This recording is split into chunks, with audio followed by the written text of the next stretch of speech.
వివేకువ కిరణం డాక్టర్ బాబాసాహెబ్ అంబేద్కర్ గారు ఆ రోజుల్లో ఉన్నటువంటి అట్టడుగు వర్గాల, అణగారిన వర్గాల, పేద ప్రజల, పీడిత ప్రజల యొక్క హక్కులకై తన శాయశక్తుల కృషి చేసి తన కుటుంబాన్ని, తన విలువైన సమయాన్ని, తన ఆరోగ్యాన్ని అన్నీ కూడా కోల్పోయి కూడా కొన్ని కోట్ల ప్రజల గొంతుకగా, కొన్ని కోట్ల ప్రజల ఆశాజీవిగా, ఆశాకిరణంగా తన అవిరళ కృషిని మనం ప్రతిరోజు స్మరించుకోవాలి.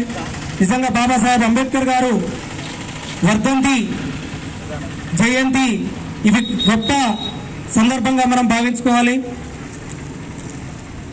తనలో ఉన్నటువంటి పట్టుదల ఏ రోజు కూడా వెనకడుగు వేయలేదు.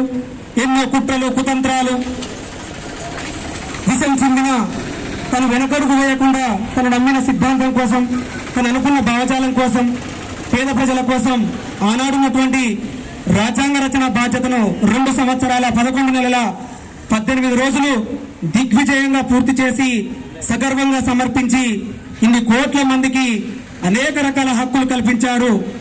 అందుకని ఒక మాట అంటారు, కులం పునాదులపైన ఒక జాతిని గాని, నీతిని గాని నిర్మించలేం. రక్తం మెదల్లో ఆగిపోతే ఒక మనిషి మరణిస్తాడు. జ్ఞానం మెదడులో ఆగిపోతే సమస్త జాతి నశిస్తున్న సోదరులారా. నిజంగానే బాబాసాహెబ్ అంబేద్కర్ గారిని ఒక కులానికే మనం పరిమితం కాకుండా సబ్బండ కులాల ఆశాజీవిగా, ఆశయంగా మనం గౌరవించుకోవాలి. ఇంకా అనేక సందర్భాల్లో కూడా మిగతా సోదరులు కూడా చాలా మంది రావడం లేదు. ఇది కొంచెం సిగ్గుచేటు. ఎన్నో రకాల కార్యక్రమాలకు కుప్పలాదిగా వేలుగా రోడ్లు ఎక్కుతాం.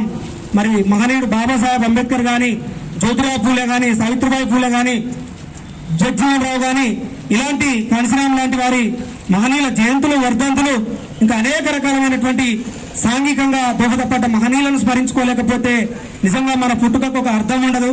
దయచేసి ఇప్పటికైనా మిగతా సోదరులు ఎవరైనా కూడా కలిసి రావాలి. ఎందుకంటే ఒక పండుగగా జరుపుకున్నప్పుడే ఈ యొక్క సమాజానికి ఒక మంచి మెసేజ్ని మనం అందించగలుగుతాం.